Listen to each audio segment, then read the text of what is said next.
noite a todos. Quero saudar-vos com a graça e a paz do Senhor e dizer que é motivo de alegria para mim poder estar com os irmãos para celebrarmos a fidelidade do Senhor ao longo destes anos todos, sustentando esta igreja local, mas para celebrarmos também a fidelidade dos irmãos que se têm mantido com o Senhor ao longo de todos estes anos. É bom nós considerarmos o passado, olharmos para trás, vermos o caminho que já foi feito. É bom podermos ver que até aqui o Senhor tem sido connosco e nos tem ajudado. É bom porque isso fortalece o nosso coração, anima a nossa fé para prosseguirmos e não deixarmos o Senhor. Que o Senhor nos dê corações sábios e gratos, é a minha oração. Estamos a considerar o valor inestimável das Escrituras, tendo por mote a celebração dos 500 anos da Reforma Protestante. E, na verdade, na minha opinião, o maior tesouro que sai da Reforma é precisamente esse, a redescoberta das Escrituras. Aquele grito que ficou do somente as Escrituras, ele é realmente o mais fundamental de todos. Porque quando nós temos as Escrituras e olhamos para elas com os olhos com que devemos olhar, então toda a outra riqueza e toda a outra sabedoria daquilo que Deus tem para nós poderá ser descoberto a seu tempo. E por isso, que bom que nós podemos olhar para as Escrituras e tê-las como preciosas. Hoje consideraremos, como o irmão já referiu, a necessidade das Escrituras. Se eu perguntasse se as Escrituras são necessárias, talvez todos nós respondêssemos que sim imediatamente. Mas essa resposta não é uma resposta assim tão óbvia no mundo em que nós vivemos hoje. Porque o pensamento sobre a espiritualidade, sobre a relação com o divino de hoje, é um pensamento muito plural e muito ecuménico. É um pensamento que diz que sim, nós somos seres espirituais, que a nossa vida é mais do que carne e ossos, que é mais do que trabalhar e gerir a família, que há algo mais em nós que nos torna diferentes do resto das coisas criadas, que nos faz sentir e amar, que nos faz pensar e sonhar, que nos faz ter consciência do bem e do mal, que nos faz pensar o futuro também. E há uma consciência também mais ou menos coletiva de que há um ser, uma entidade divina, espiritual, maior do que nós. E embora isto possa ser um bom ponto de partida, a verdade é que na pluralidade das considerações que as pessoas fazem acerca destas coisas, o pensamento é mais ou menos este. Eu posso ter a minha maneira de viver, a minha espiritualidade e de me relacionar com a entidade divina que eu acho que existe, e tu podes fazer da tua maneira, porque o que importa é que cada um de nós esteja a satisfazer as suas necessidades espirituais e esteja a procurar ser melhor. Porque no fim, todos nós chegaremos ao mesmo sítio. E então, uns dirão que há apenas um só Deus, que pode chamar-se Senhor Deus, Jeová, Alá. Outros vão dizer há muitos deuses e cada um vai gerir uma área da minha vida e eu preciso atender a todos. Outros vão dizer que eu sou o próprio Deus e vou melhorando e vou evoluindo e o meu alvo é que eu atinja a perfeição e o nirvana. Outros vão dizer que Deus são outros seres mais inteligentes, mais evoluídos do que nós, vindos de outras galáxias, vindos de outros planetas, outras civilizações, que eles próprios são responsáveis por nós estarmos aqui. E por isso, cada um depois dirá como deve agradar ao seu Deus. Como vem responder a esta pergunta, as Escrituras são necessárias? Não tenho uma resposta fácil, nem simples, no mundo de hoje.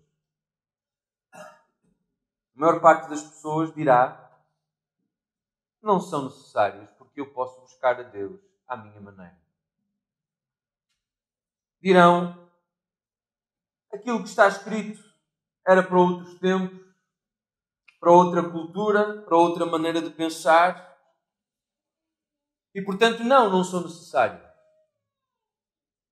A verdade, no entanto, é que esta maneira de pensar é profundamente esquisita. Porque basta-nos uma análise muito simples, até da nossa vida cotidiana, para nós percebermos que a maneira de nós nos relacionarmos com alguém que está acima de nós não é connosco a estabelecer as regras com as quais nós nos relacionamos com essa pessoa, mas é exatamente ao contrário. Os trabalhadores, quando vão para a empresa trabalhar, não dizem ao patrão como é que vão fazer o seu trabalho e qual é o seu trabalho, e nem fazem aquilo que lhes apetece. Fazem as tarefas que lhes são atribuídas por quem detém o poder e a autoridade. Como sociedade, nós nos organizamos e, embora cada um possa ser livre para expressar as suas preferências, a sua personalidade, as suas inclinações naturais, todos nós, coletivamente, temos que aderir a um conjunto de leis e de regras que estão estabelecidas iguais para todos. E essas leis e regras são estabelecidas de cima para baixo. Para quê? Para que a nossa vida seja possível. Se cada um de nós fizesse tudo aquilo que lhe apetece fazer, da maneira como lhe apetece fazer, a vida seria insuportável. Porque achamos nós que com Deus há de ser diferente? Porque achamos nós que com Deus podemos ser nós a estabelecer como chegaremos a Ele, as coisas que faremos para lhe agradar, as coisas que faremos para alcançar a sua bênção, sem termos em conta aquilo que Ele pensa, aquilo que Ele quer e aquilo que Ele diz. Como veem, este pensamento é absurdo. No entanto, é assim que milhões de pessoas gerem as suas vidas. O Senhor lamenta, por intermédio do seu profeta Oséias, o seguinte: o meu povo é destruído porque lhe falta o conhecimento. E este conhecimento de que Deus fala não é o conhecimento de como fazer negócios, de como trabalhar os campos para ter boas colheitas, de como criar filhos e de como conduzir a vida cotidiana. Estas pessoas faziam tudo isso. O conhecimento que lhes faltava era o conhecimento capaz de lhes dar a verdadeira vida. O conhecimento que lhes faltava era o conhecimento de quem Deus é e daquilo que Deus queria e pedia deles. Esse conhecimento eles não tinham. E por isso Deus diz: este povo está destruído. Este povo está morto. Tem uma aparência de vida. Tem uma aparência de que tudo progride e que tudo está bem, mas, no entanto, está morto. Quando chegamos ao Novo Testamento, o próprio Senhor nos diz que a vida eterna, a verdadeira vida, a vida abundante, a vida com sentido, com significado, a vida que satisfaz, a vida eterna é esta: que te conheçam a ti, Deus vivo. Jesus dizia: a verdadeira vida é mais do que aquilo que nós fazemos todos os dias, do que as nossas tarefas e obrigações cotidianas. A verdadeira vida concretiza-se quando nós conhecemos a Deus. E nesse mesmo contexto, Jesus diz que Deus Pai lhe confiou uma palavra e que Jesus confiou essa palavra aos discípulos e que agora eles conheciam a Deus porque conheciam a palavra. Então o raciocínio é simples. Se a verdadeira vida está em conhecer Deus, eu preciso conhecer a Deus. E eu só posso conhecer a Deus de uma maneira: pela sua palavra. Por aquilo que Ele diz. A Bíblia fala de muitas maneiras que temos para conhecermos a Deus. O apóstolo Paulo, quando escreve a carta aos Romanos, por exemplo, no capítulo 1, ele fala-nos que há um certo conhecimento de Deus que vem do simples facto de estarmos vivos e de abrirmos os olhos e vermos o que está à nossa volta. Diz o versículo 19 do capítulo 1: o que de Deus se pode conhecer, neles se manifesta, porque Deus lhes manifestou. Deus revelou alguma coisa aos homens. O quê? Os atributos invisíveis de Deus, desde a criação do mundo, tanto o seu eterno poder como a sua divindade se entendem e claramente se vêem pelas coisas que foram criadas, de modo que eles são inexcusáveis. O que este texto quer dizer é que Deus se revelou ao homem criando tudo quanto existe. E depois criando o homem e colocando-o neste planeta. E olhando para as coisas criadas, olhando para a natureza à nossa volta, nós somos conduzidos a esta convicção interior de que há um Deus. Não pode ser de outra maneira. Hoje ouvimos outras explicações, outras teorias.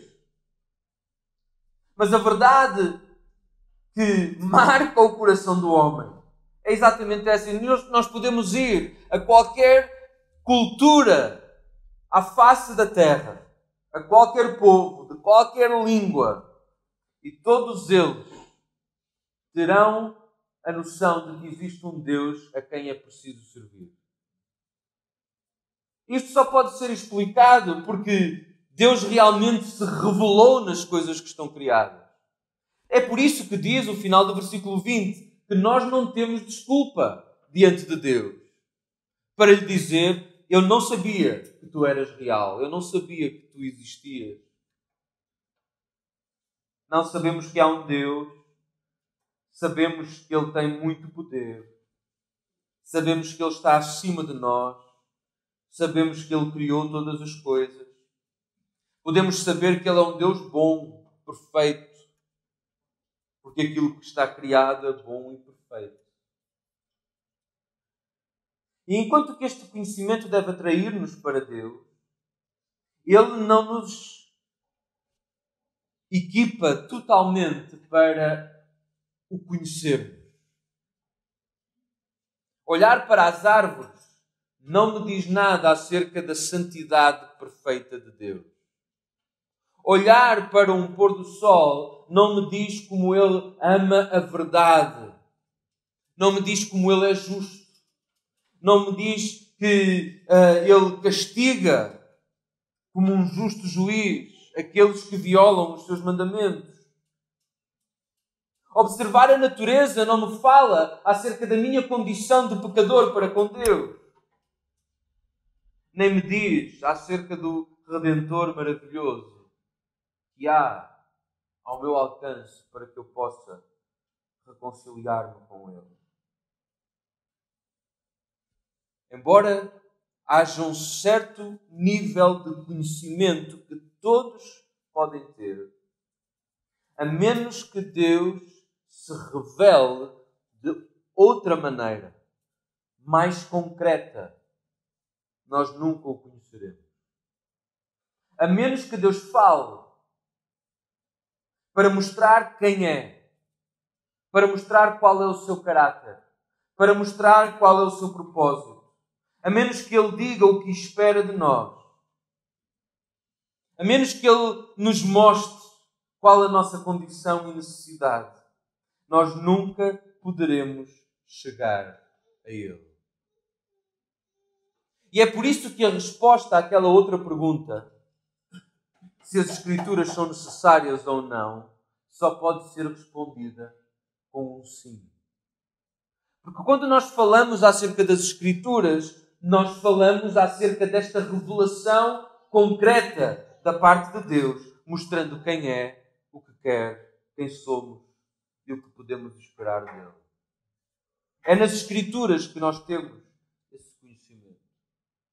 Essa ideia, por muito atrativa que seja, de que cada um pode fazer o seu próprio caminho e no fim todos chegaremos a Deus, ela não tem nenhuma base de sustentação num pensamento lógico. Nem precisamos de ir para as Escrituras.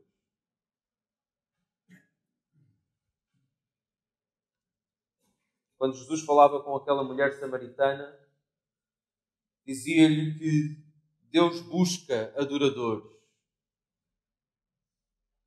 Deus busca adoradores.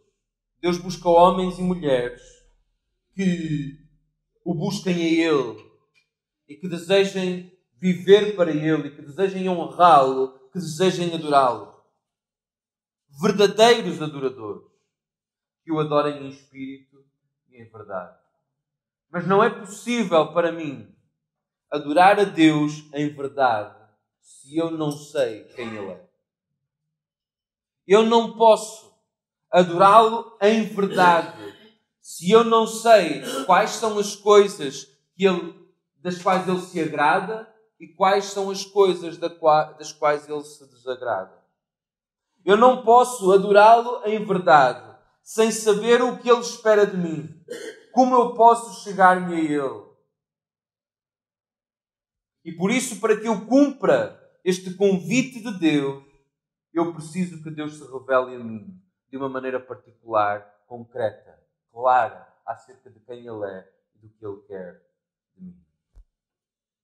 Por isso, quando nós chegamos à carta aos Hebreus, nós lemos que Deus tem falado connosco desde o princípio. Deus não criou todas as coisas e depois retirou-se de cena para que nós, tateando, o pudéssemos achar. Como Paulo dizia lá aos gregos. Não, Deus tem falado desde o princípio. Diz logo no início da abertura do livro de Hebreus: havendo Deus outrora falado muitas vezes e de muitas maneiras aos pais, pelos profetas, a nós falou-nos nestes últimos dias pelo Filho, a quem constituiu herdeiro de tudo, por quem fez o mundo. Deus tem falado de muitas maneiras. Quando Ele colocou Adão e Eva lá no jardim, logo Ele falou, disse o que esperava deles, que eles cuidassem daquelas coisas que estavam criadas naquele jardim, que eles tivessem domínio sobre todas as coisas, que eles o obedecessem naquele mandamento que lhes deu: não comais desta árvore, senão certamente morrereis. E está Deus a falar. Deus falou quando eles quebraram esse mandamento e Deus veio expor-lhes qual seria o seu castigo, mas mostrando também logo ali, desde o princípio, a esperança de um Redentor que viria para esmagar a cabeça da serpente. Deus tem falado sempre.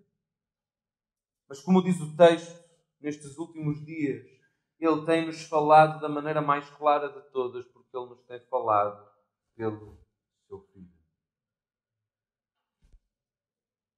Quando Paulo escreve a um dos seus discípulos e colaboradores, Timóteo, ele escreve assim na primeira carta, por exemplo, no capítulo 2: isto é bom e agradável diante de Deus, nosso Salvador. O que era bom e agradável é que se fizessem orações e súplicas por todos os homens. Mas este Deus, nosso Salvador, como Paulo escreve, deseja que todos os homens se salvem e venham ao conhecimento da verdade. Porque há um só Deus e um só mediador entre Deus e os homens, Cristo Jesus, homem, o qual se deu a si mesmo em resgate por todos, para servir de testemunho a seu tempo. De que outra maneira nós poderemos saber estas coisas se Deus não nos disser?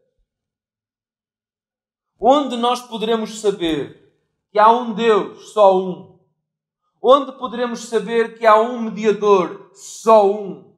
Onde poderemos saber que há necessidade de que haja um mediador? Onde poderemos saber quem é esse mediador, que é Cristo Jesus, homem? Como podemos saber porque é que Ele é o mediador? Porque Ele se deu a si mesmo em resgate por todos, se não nas Escrituras. Qual é a árvore que nos dirá isso? Qual é o animal? Qual é o oceano? Qual é a montanha? Nenhuma. Mas nas Escrituras nós temos este conhecimento. E este conhecimento é o conhecimento que nos prepara para a vida eterna. Por isso, à frente, ele diz que fiel é esta palavra e digna de aceitação. Na segunda carta que escreve a Timóteo, no capítulo 3, ele diz: permanece naquilo que aprendeste, permanece na palavra, nas coisas de que foste inteirado, sabendo de quem o tens aprendido, e que desde a infância sabes as sagradas letras, conheces as Escrituras, conheces a palavra de Deus, que pode fazer-te sábio. Para quê? Para a salvação. A palavra nos faz sábios para a salvação, porque ela expõe diante de nós toda a verdade acerca de Deus e toda a verdade acerca de nós. Fazem-nos sábios para a salvação pela fé que há em Cristo Jesus. Porquê? Porque toda a Escritura, toda a palavra de Deus, é divinamente inspirada. Porque estas coisas que nós estamos aqui a falar não são os escritos de homens, nem as ideias de homens, nem os conceitos de homens.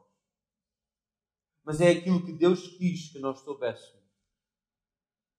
E, portanto, é proveitosa para ensinar, para repreender, para corrigir, para instruir em justiça. Com que fim? A fim de que o homem de Deus seja perfeito e perfeitamente preparado para toda a boa obra. Nós precisamos das Escrituras, porque é nelas que encontramos a vida. Por isso, em Romanos, e desculpem andarmos sempre a saltar de passagem em passagem, mas em Romanos, no capítulo 10,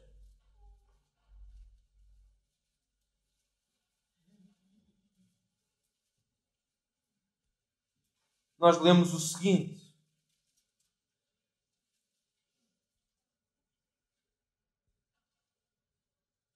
versículo 2. Paulo está a falar acerca dos israelitas, o povo de Deus. E diz: eu lhes dou testemunho de que têm zelo de Deus, mas não com entendimento. Ter zelo não é suficiente. Ter muito boa vontade e muito boas intenções e até ser uma pessoa muito esforçada não é o suficiente. Não é isso que Deus pede.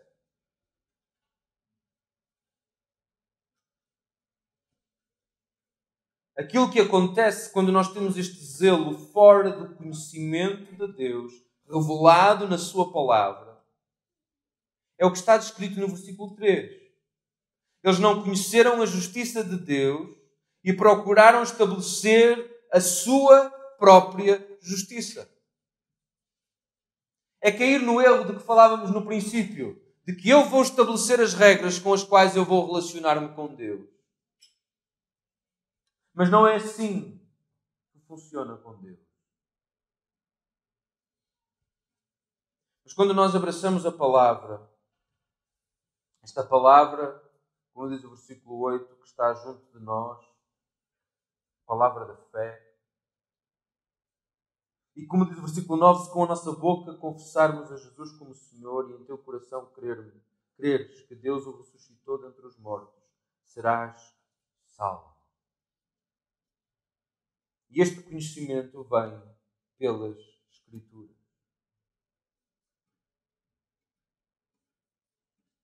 Por isso, no versículo 14, Paulo levanta uma série de questões incómodas.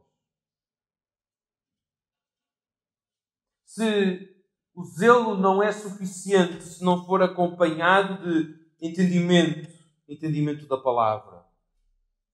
Se é necessário confessar, mas fazer a confissão certa, nos termos de Deus, para alcançar a salvação segura. Então, como, diz, invocarão aquele em quem não creram? E como crerão naquele de quem não ouviram? E como ouvirão se não há quem pregue? E como pregarão se não forem enviados?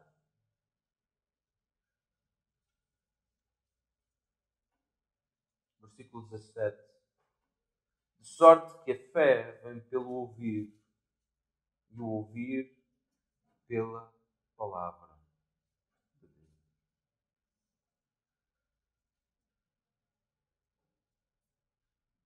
Necessitamos das Escrituras, porque sem elas não poderemos chegar a Deus. Sem elas não poderemos ser despertados para esta fé genuína e redentora. Sem elas não poderemos reconhecer o nosso pecado. Sem elas não poderemos conhecer a Cristo como o nosso Redentor e Salvador. Sem elas não poderemos fazer a confissão. Sem elas estamos perdidos. Precisamos das Escrituras.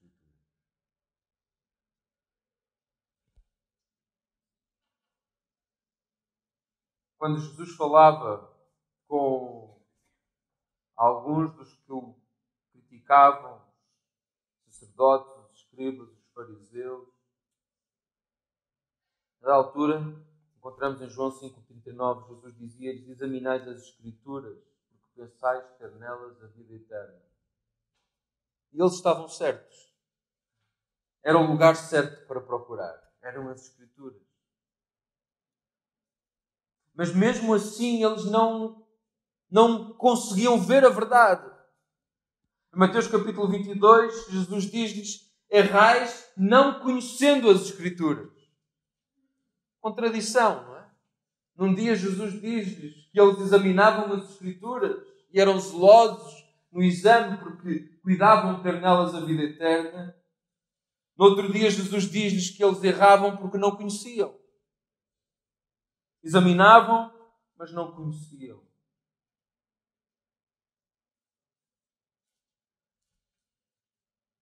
Jesus diz: são estas mesmas Escrituras que testificam acerca de mim. Não nos adianta apenas conhecer a Escritura, andar com ela debaixo do braço, trazê-la cada vez que vimos à casa de oração, saber citar um ou outro versículo de cor.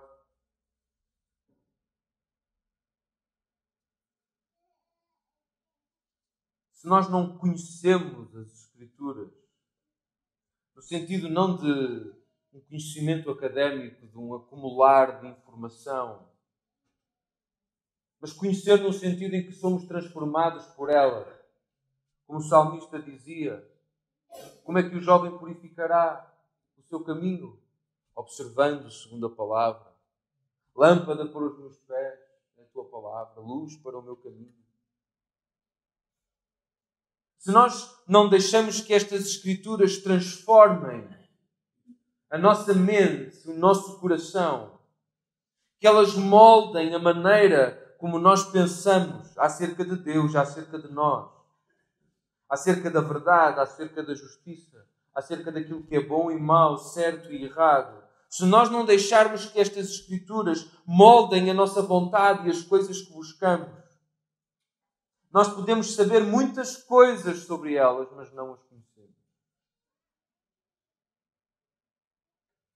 Se nós sabemos coisas, mas não conseguimos ver nelas a excelência de Jesus como o Redentor excelente, único, verdadeiro, todo amoroso, ao qual podemos chegar pela fé por causa da sua graça.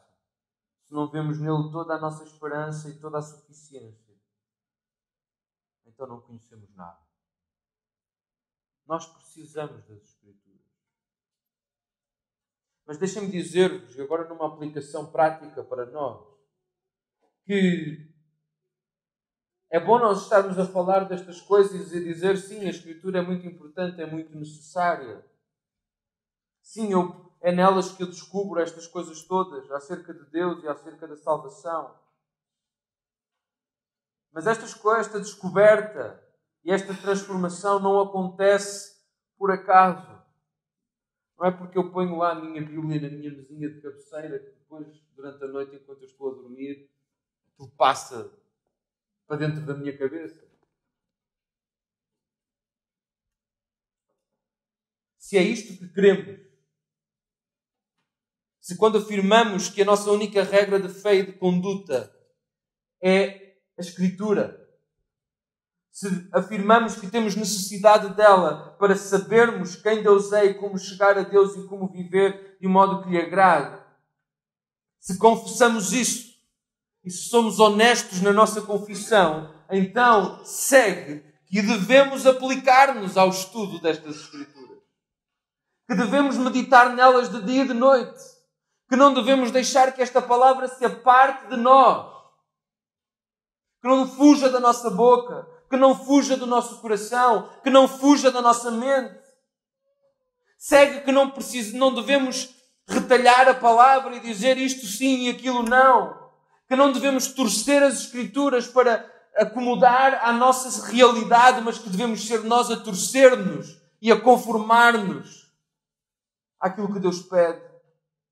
Segue que devemos examinar-nos diariamente, continuamente, diante destas Escrituras, como fazemos diante de um espelho, com corações humildes, com corações sedentos para que Deus se mostre mais e mais e mais e mais.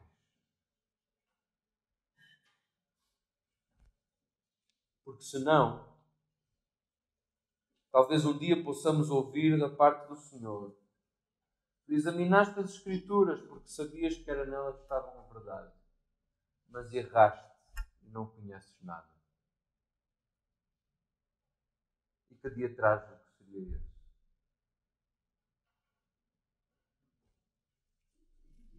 Mas há uma outra pergunta que surge quando falamos da necessidade das Escrituras. Se a primeira é se precisamos delas, a resposta é como consideramos sim. Mas a segunda pergunta que eu gostava de levantar é se nós precisamos das Escrituras assim, escritas. Se precisamos da palavra de Deus escrita. Se precisamos desta Bíblia com este cânon.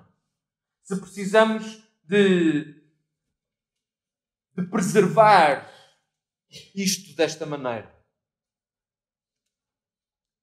Um dos problemas que motivou a chamada Reforma Protestante é que as Escrituras tornaram-se não a fonte de autoridade máxima e absoluta nas questões de fé, mas que as tradições e os pareceres dos concílios do Papa ganharam igual peso, igual autoridade, e as Escrituras foram sendo relegadas para um plano cada vez mais distante do cotidiano da vida da Igreja.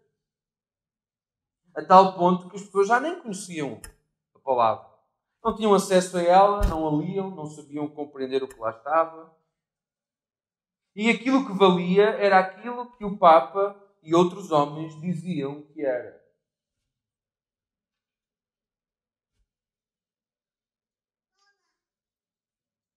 A Bíblia fala-nos de um grupo de pessoas numa certa cidade, no livro de Atos, capítulo 17. Talvez alguns já adivinhem de quem vamos falar. Paulo estava em viagem missionária, foi a Tessalónica, não foi muito bem recebido e depois partiu para uma outra cidade chamada Bereia. E diz, versículo 11, estes, os de Bereia, foram mais nobres do que os de Tessalónica, porque de bom grado receberam a palavra. Que bom! Paulo chegou a esta cidade, foi à sinagoga, começou a expor-lhes a palavra de Deus. E estes receberam-na de bom grado. Mas o versículo termina assim. E examinando cada dia nas Escrituras se estas coisas eram assim.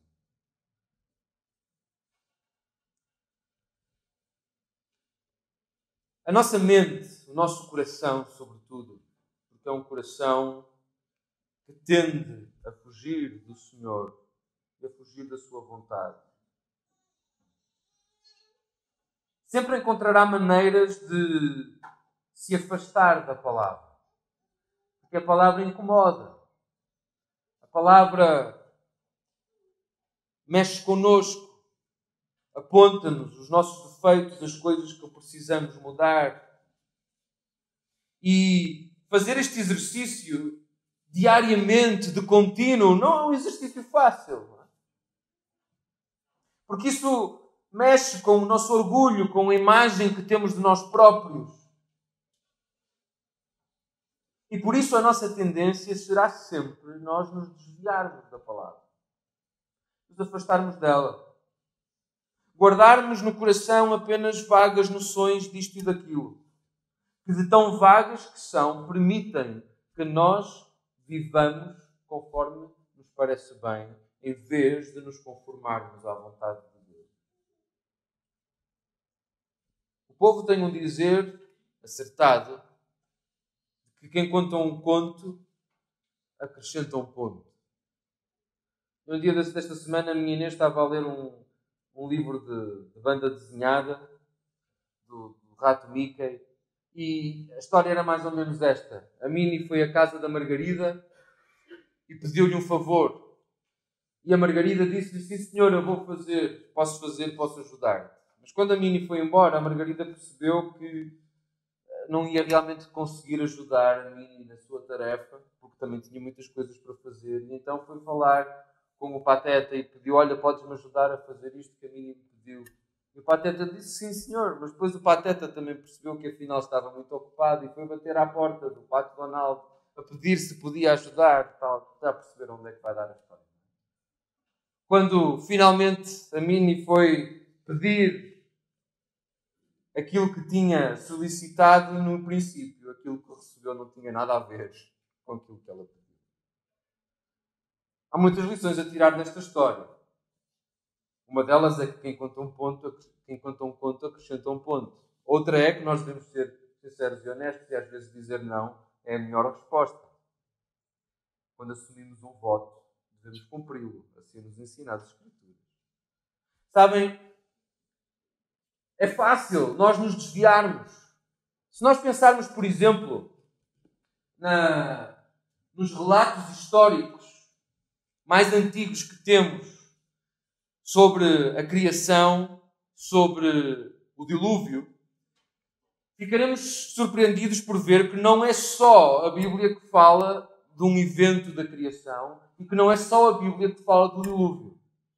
Muitos outros povos têm na sua história relatos de como foi a criação e de como foi o dilúvio. Isso atesta para a veracidade dos dois eventos. Não foi só a imaginação de Noé. Mas sabem, os relatos são muito diferentes daquilo que nos descreve a Bíblia. Falam de deuses que comeram e ficaram indispostos e vomitaram e foi o céu, luas e estrelas. Falam de um Deus que acordou muito mal disposto e resolveu inundar a terra inteira para matar toda a gente, sem sentido, sem nenhum propósito. Não é isso que nós encontramos na Bíblia. Quando nós vamos para as Escrituras, encontramos que Deus criou todas as coisas para manifestar a sua glória ao homem, para amar o homem, para que o homem o amasse a ele e buscasse, se fosse o verdadeiro adorador. Quando vamos para as Escrituras, percebemos que a criação não foi uma indisposição de Deus, mas, pelo contrário, uma suprema manifestação da sua glória, da sua majestade e da sua perfeição. Quando lemos o relato do dilúvio, percebemos que não foi um capricho de Deus, que não gostava deste e daquele, mas que foi o pecado e a rebelião do homem em absoluto contra Deus, que gerou a ira de Deus. Mas que Deus, no meio da sua ira, encontrou graça e encontrou misericórdia e preservou Noé e preservou a sua família naquela arca e preservou muitos animais. E disse, nunca mais farei isto. E que pôs um arco no céu como prova da sua promessa, que nós ainda hoje vemos. E nós encontramos um sentido e um propósito diferente para aquilo que Deus faz. Porquê é que eu falo destas coisas? Porque embora nós possamos estar a falar de coisas que parecem ser a mesma coisa, Nós podemos falar delas em termos tão diferentes que já não estamos a falar da mesma coisa. Eu posso pegar na Bíblia e dizer que falo da Bíblia, mas aquilo que eu digo pode estar tão distante daquilo que está aqui escrito que eu já não estou a falar da Bíblia. Estou a falar de outra coisa qualquer. Estou a falar da minha interpretação daquilo que está aqui escrito. Estou a falar daquilo que me convém dizer daquilo que está aqui escrito para eu alcançar o meu propósito.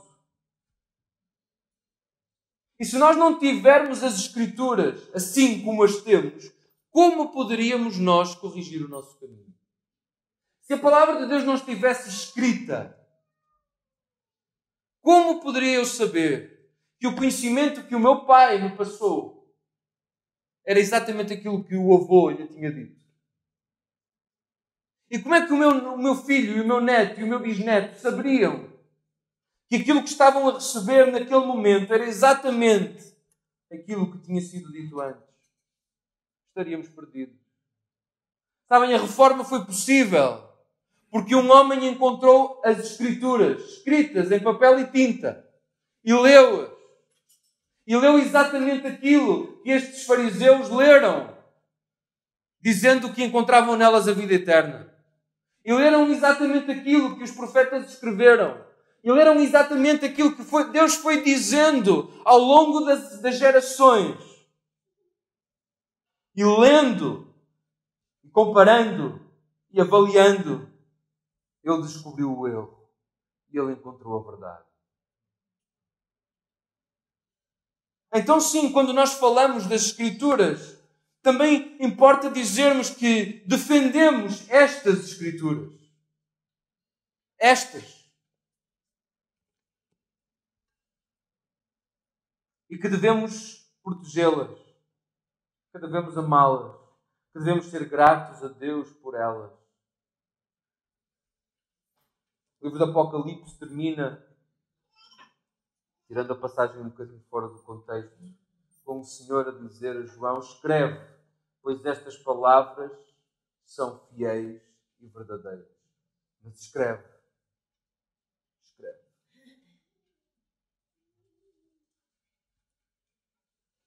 Temos um privilégio tão grande que tantas gerações antes de nós e tantas pessoas ainda atualmente não têm. De ter acesso à palavra de Deus para poderem examiná-las e alcançarem sabedoria para serem salvos. O que é que nós temos feito com esse privilégio? E o que é que nós temos feito para garantir que aqueles que ainda não o tenham o alcancem? Nós lemos lá, o texto em Romanos, fala muito claro. Como invocarão aquele em quem não creram? Como crerão naquele de quem não ouviram? Como ouvirão se não há quem pregue? Se a fé vem pelo ouvir e o ouvir pela palavra de Deus, o compromisso da Igreja, o nosso compromisso individual, está também em preservar esta Escritura e fazer todos os esforços por levá-la àqueles que ainda não a têm. E sabem, há muitos povos ainda hoje que não podem ler a Bíblia na sua própria língua. E que por isso não conhecem. Não sabem nada acerca deste Senhor. Podemos nós, como igreja, dizer sim, sim, as Escrituras são necessárias e vivermos em paz com essa realidade?